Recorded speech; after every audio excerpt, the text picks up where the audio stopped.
My name is Lieutenant James Carter, and I am 41 years old.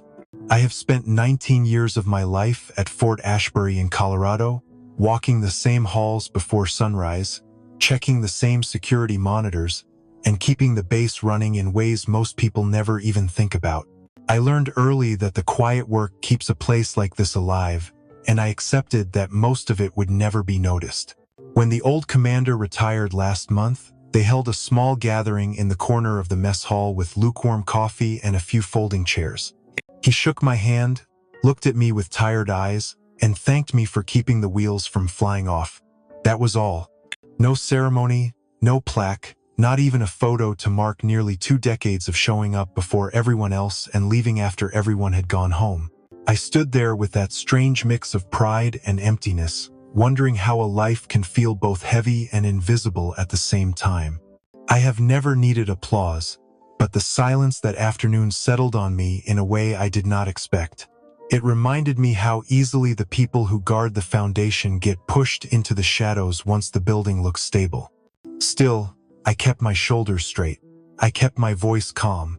I knew what I had done for this base, even if no one else bothered to say it out loud. I walked back to my office after the gathering and looked around the small room where I had spent so many years. The monitors hummed, the lights buzzed, and everything felt like it always did, steady and quiet. That quiet used to comfort me. Now it felt like the world had already moved on without me, and I was the last one to notice. She arrived with the kind of confidence only a decorated resume can buy. Captain Riley Montgomery, 28, fresh out of a fast-track leadership program, top of her class at West Point, with a LinkedIn profile that read like a tech conference brochure. She walked into the base with glossy hair, crisp uniforms, and a mouth full of buzzwords like agile mindset, integrated disruption, and AI-led transformation. From the first meeting, it was clear Riley wasn't here to understand the system. She was here to rebrand it. She stood at the front of the command room in her spotless boots and started talking about reimagining security protocols using machine learning and predictive risk modeling, as if national defense were a pitch deck. She smiled too widely, spoke too fast, and barely paused to let the rest of us breathe. Every sentence was a slogan, every decision a performance. I sat in the back and watched her click through a flashy PowerPoint about streamlining chain of command redundancies. No mention of human oversight, no understanding of how a missing keycard or a corrupted log could shut down an entire grid. She dismissed the old systems as legacy bottlenecks, recommended sunsetting the archives, and rolled out a new cloud dashboard that looked great on paper and broke in real time. I raised a concern about air-gapped backups and encrypted redundancy logs, but she brushed it off with a smile and told me the future was decentralized. I've seen junior officers with potential. Riley wasn't one of them. She had no scars, no long nights in the comms room during live threats, no memory of what it felt like when the system blinked red and lives depended on you knowing exactly which switch to flip. Her war was with outdated software. Mine was with silence and protocol and the endless grind of making sure nothing ever happened. Still, they gave her the title, the corner office, and a team of contractors who called themselves solution engineers but couldn't tell a failsafe from a firewall. Watching her was like watching someone toss matches in a dry forest and call it innovation. I wanted to believe she'd grow into the role, that her arrogance was just nerves. But after the third briefing, where she said the phrase data democratization with a straight face, I knew. She didn't see the work, she only saw the optics. And the scariest part was, nobody seemed to notice. Or worse, they did, and they just didn't care. They called it the AI Security Modernization Initiative. Riley stood in front of the base's operations team with a clicker in one hand and a smug grin, announcing that outdated systems would be purged to make room for a smarter, leaner infrastructure. Her new contractors, none older than 30, nodded like disciples, thrilled to be tearing down something they didn't understand. By noon, they had begun the data migration. Or, as I saw it, the data erasure. Entire folders disappeared from the archive system. Access logs, incident reports, chain of command signatures, even redacted threat simulations all gone. I asked where the mirrored backups were, The lead tech, a guy in a startup hoodie, said it was all going to the cloud now. He added that decentralized systems are more resilient. I reminded him that military compliance required offline redundancies and audit trails. He smiled like I had asked him to fax something. When I asked again about legal custody documentation, he laughed and told me that's what smart contracts are for. I stood in the server room and watched as 6 years of carefully maintained clearance files vanished into what they called an adaptive digital trust layer. I knew then they didn't get it. Not Riley, not her team, not the system she was installing. They thought deleting was cleaning. Riley called it innovation. I called it negligence. I tried to flag the deletion for review, citing chain of command dependencies and risk level stratification. She dismissed it in an email with no punctuation, just a sentence fragment about progress requiring bold steps. They unplugged the last secured drive that afternoon. I asked again if anyone had verified the final export logs. No one answered. Someone handed me a branded water bottle and said I should be excited. I stood there, holding that bottle, staring at the blank monitor, and felt something I hadn't felt in years. Dread. Not the sudden, loud kind, the quiet one. The kind that hums in the background when you know the wheels are about to come off. I walked back to my office and pulled out the only copy of the legacy access schema. The last printed version. I didn't shred it. I locked it in my drawer.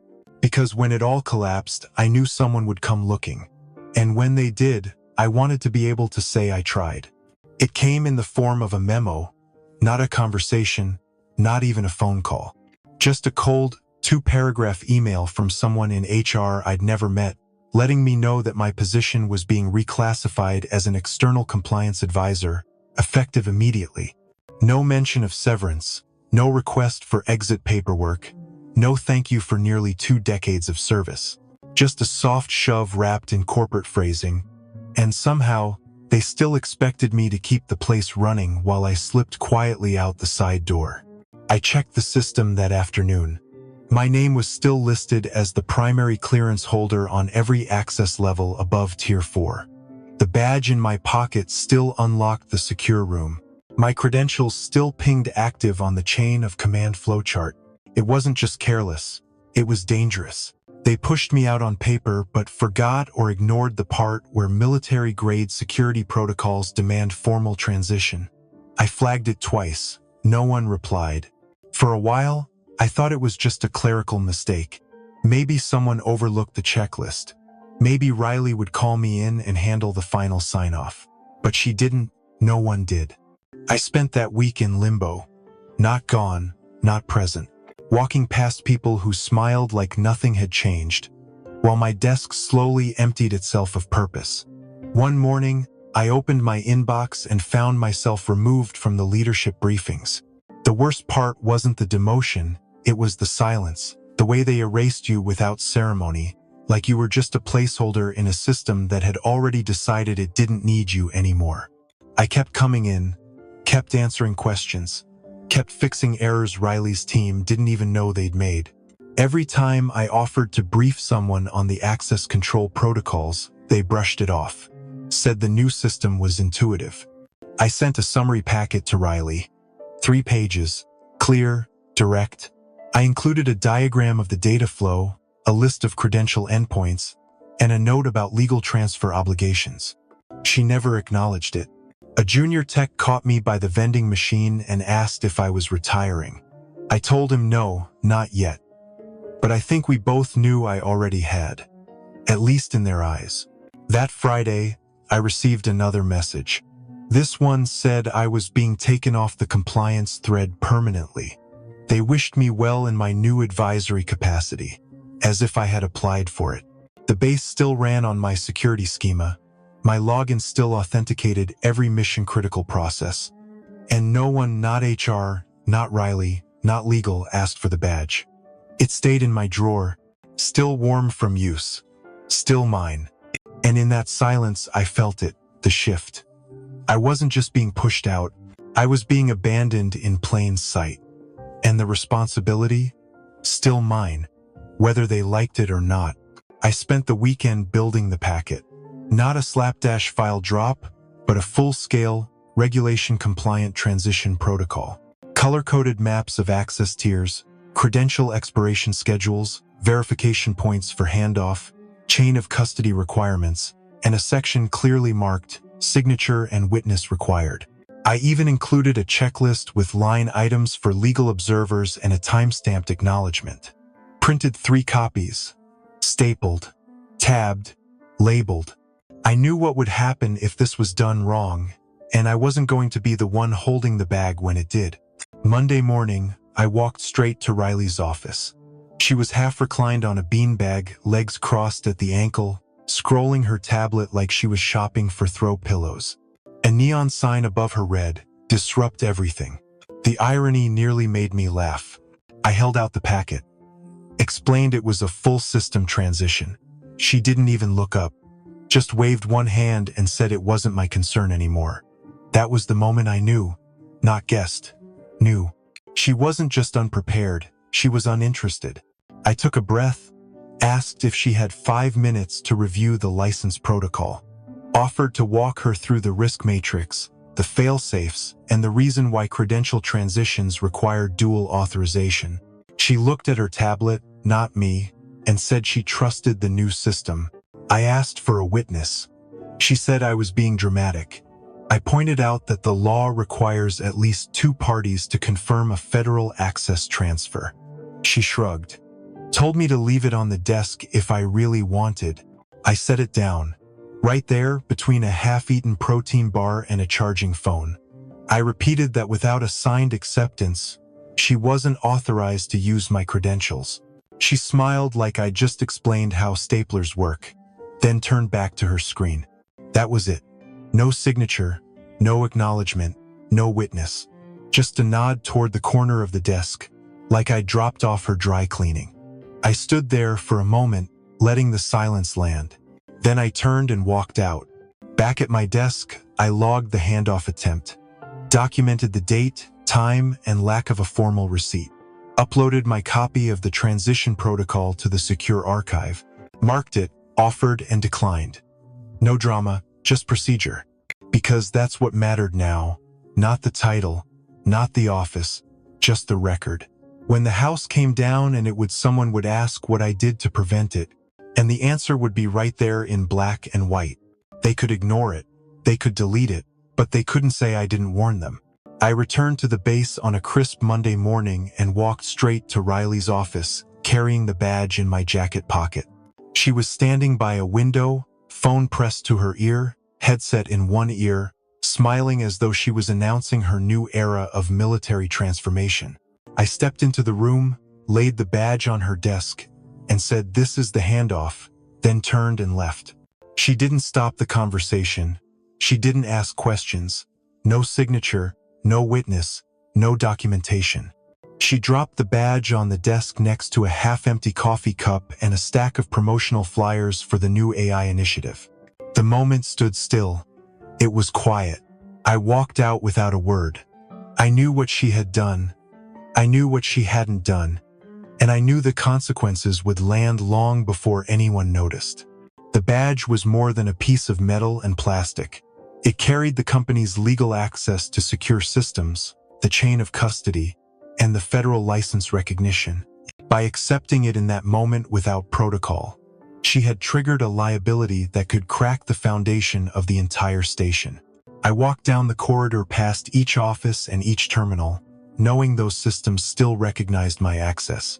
I knew that by walking away, I left the key in the hands of someone who didn't own the lock. I felt the weight settle in my chest as I reached the exit and felt the air shift. In the lobby, I paused for a second and looked back. The badge lay on Riley's desk like a prop in a show about innovation. The guards at their stations looked up briefly and returned to their screens.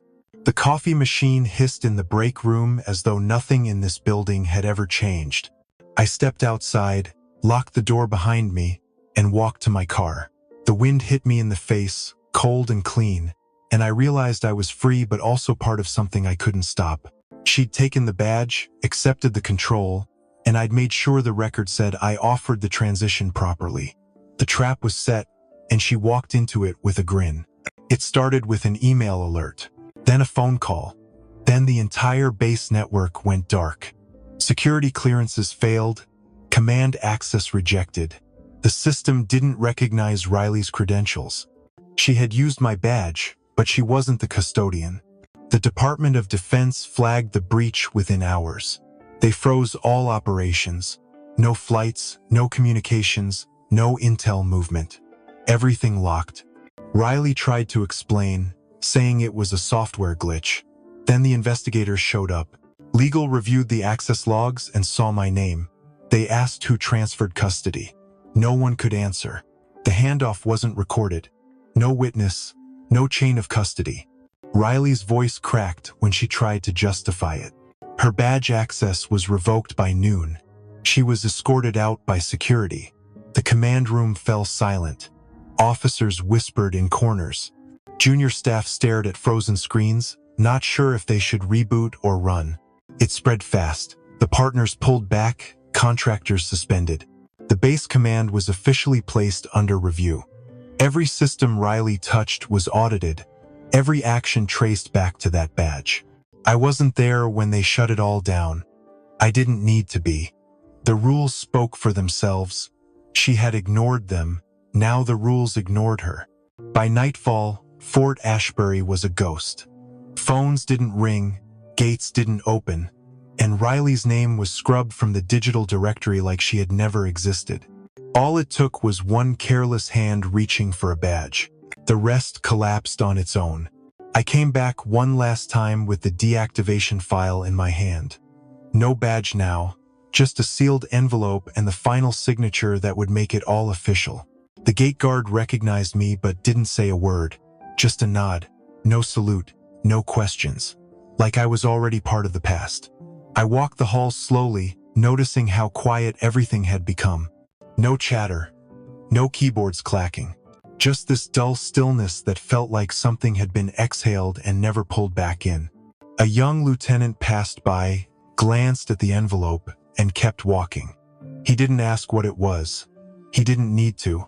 Inside the admin office, I placed it on the counter and left. No one asked for ID. No one thanked me. Near the exit, I saw Morales from my old shift standing near the vending machine. He looked tired, older. We made eye contact, and he gave me a small nod. I nodded back.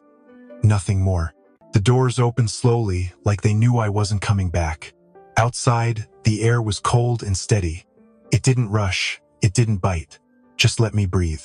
For the first time in 19 years, I didn't feel like the weight of the base was in my hands. That silence behind me, that was all the closure I needed.